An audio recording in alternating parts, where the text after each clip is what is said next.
Hello friends, welcome to Kavya's గ్లోడరీస్. ఈరోజు టమాటా రైస్ని కుక్కర్లో ఎలా తయారు చేయాలో చూద్దాము. ఈ రెసిపీ లంచ్ బాక్స్కి, డిన్నర్కి కూడా పర్ఫెక్ట్గా ఉంటుంది. వీడియోని చివరి వరకు చూడండి. ముందుగా కుక్కర్లో నూనె వేసుకొని వేడయ్యాక జీలకర్ర, బిర్యానీ ఆకు, లవంగాలు, దాల్చిన చెక్క వేసి మంచి సువాసన వచ్చే వరకు వేయించుకోవాలి.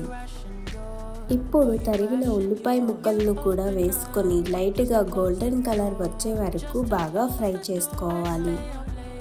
ఉల్లిపాయలు బాగా ఫ్రై అయిన తర్వాత 1.5 స్పూన్ వరకు అల్లం వెల్లుల్లి పేస్ట్ వేసుకొని పచ్చివాసన పోయేంత వరకు బాగా ఫ్రై చేసుకోవాలి.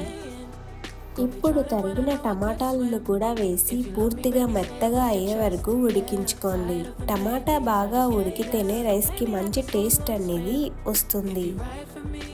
ఇప్పుడు 1.5 స్పూన్ వరకు కారం, టేస్ట్కి సరిపడినంత ఉప్పు, ధనియాల పొడి, గరం మసాలా వేసి పచ్చివాసన పోయేంత వరకు ఉడికించుకోవాలి.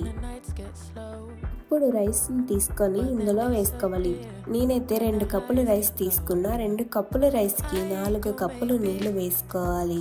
ఇప్పుడు రైస్ని మసాలా అంతా పట్టే విధంగా ఒక్కసారి బాగా కలుపుకొని నీళ్లు వేసుకొని ఒకసారి మొత్తం అంతా బాగా కలుపుకోండి. ఇప్పుడు కొత్తిమీర కూడా వేసుకొని కుక్కర్ మూత పెట్టి మీడియం ఫ్లేమ్లో 2 నుంచి 3 విజిల్ వచ్చే వరకు ఉడికించుకోండి. 2 విజిల్ వచ్చిన తర్వాత స్టవ్ ఆఫ్ చేసి ప్రెషర్ అంతా పూర్తిగా తగ్గిన తర్వాత మాత్రమే మూత తీయండి.